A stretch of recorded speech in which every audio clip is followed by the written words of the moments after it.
Star Trek fans everywhere have been patiently waiting for news on the once giant collectible manufacturer Eaglemoss.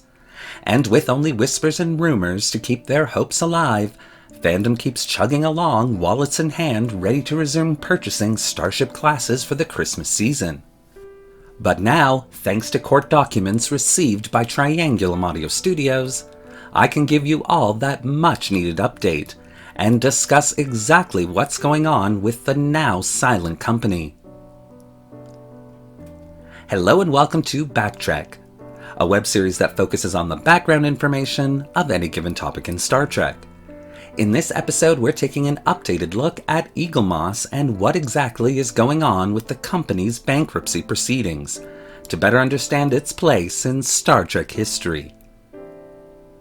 The case of Eaglemoss has fascinated me probably because of my own experiences with the company, and in order to provide you good trinaries with any relevant and important information, I've kept a close eye on the developments of the case. Every now and then I'd see someone on Twitter, once upon a time connected to the company, give some nebulous official update, which would give hope to the Eaglemoss fan community. Statements like, something big is coming, big news soon, or something important is happening have been swirling around the drain, waiting to finally head down the pipes into the black abyss of time. But finally, I can give you some critical updates on the status of Eaglemoss. First off, I can confirm Eaglemoss itself will not be coming back, and the reason I can say that with confidence is because of the court filings and records that I've obtained. The first important point connected within these documents is the state of the company's assets. According to a 17-page document labeled Statement of Affairs, filed September 23, 2022, the process of dismantling the company is well underway. Eaglemoss's net assets were valued at approximately £5.1 million, or just a little over $6 million US. The company's debts were valued at approximately £14.3 million, or just a little over $17 million US. So even if the company was able to sell all of its assets at book value price, the various companies that are owed money by Eaglemoss would get nowhere near the amount that they're owed. And once you add in various other charges, including loans and wages company-wide, the total debt rises up to a staggering £39.7 million, or just over $47 million US. Eaglemoss will not be coming back from numbers like that. Another document titled Statement of Administrator's Proposal also lays out some of the assets that have already been sold from the company, as well as various assets that other companies have begun the process of buying up.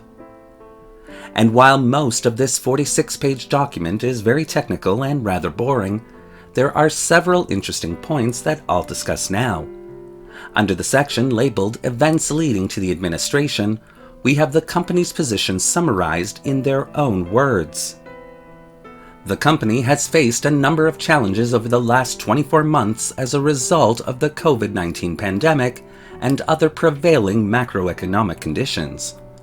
These challenges include increased cost, lead times and uncertainty in the supply chain, the failure of key customers leading to bad debts, and the accelerated decline of its news agent distribution channel. Basically, the company is blaming everyone and everything else for its own bad decisions. But when I dive deeper into this boring document, I discovered this rather unsettling statement.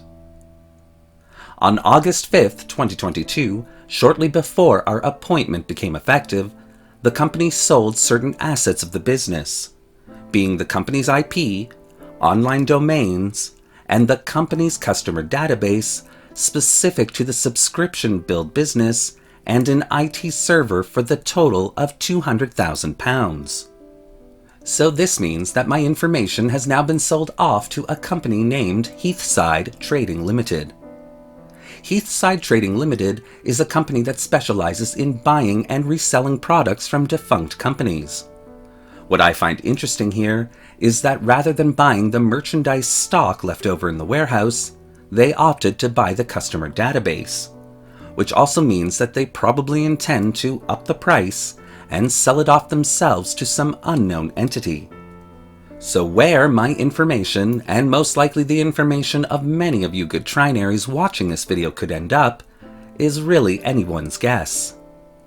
Of course, this isn't as sinister as it sounds. It's not like all of a sudden a bunch of charges to your credit card will appear on your monthly statement or anything like that. But personally, I'm expecting some cleverly targeted advertisements to begin to flood my inbox any day now. It should also be noted that as of the filing of this document, Eaglemoss's physical assets, such as warehouse product and office equipment, has not been sold, but the administrators are in the process of following those directives. Of course, given the amount of time that has passed since the filing of these documents and the creation of this video, it is entirely possible that buyers for the products have been found, and I'll keep watch for any official news on that. Also, I'd like to take a moment to extend my sincerest apologies to the once employees of Eaglemoss. The various reports and filing documents say very little about these people who reported to work and worked very hard to keep that company afloat. However, there are certain references in the documents to the fact that these employees were not paid their final wages and are owed an uncertain amount, the document's words, not mine, and that most likely this debt will never be paid. And when looking at the hourly rates of the company that is overseeing Eaglemoss's bankruptcy, rates such as £710 and £765 per hour, my sympathy for those employees of Eaglemoss grows, while my sympathy for Eaglemoss itself dwindles tremendously. And you can rest assured that the administration company will be paid in full and on time. I know, it's not the company's fault that Eaglemoss made horrible decisions that led to its own downfall, and that they are of course only doing their jobs as well, but when you look at those staggering hourly rates, you're kind of just left cold, with a heart bleeding for those folks who kept the company running for so long and paid £10 an hour, who will likely depend far more on their weekly paycheck than those of the bankruptcy company. Lastly, I want to extend a warning to all my viewers to not put too much stock in the various rumors about the happenings with Eaglemoss, no matter who those rumors are coming from. Truth is, at this point, with administrative control of the company held by a private company, previous employees are told virtually nothing about the state of affairs of the company in bankruptcy other than that which is in the public record. It's great to keep the hope alive and the plasma fires lit for a future where we Trek fans can get our fix of Starship classes once again. But until the court documents say otherwise, I would keep that hope in check. Any way you slice this tribble, it's still a sad state of affairs, with a once great company who provided us with little pieces of imagination-inspiring merchandise is slowly becoming a forgotten page in Star Trek history. Thank you for watching today's episode of Backtrek. What do you think of Eaglemoss's collapse? Do you have any concerns related to the sale of the customer database? Would you like to see more videos like this one? Well, leave your comments in the section below. And don't forget to like the video and subscribe to the channel, hitting that little bell icon so you won't miss a single video we release. Want to help the channel continue to provide updates and information on situations like this one? Then consider becoming a channel patron. The link to our Patreon account is in the description below. Thanks again for watching. Live long and prosper.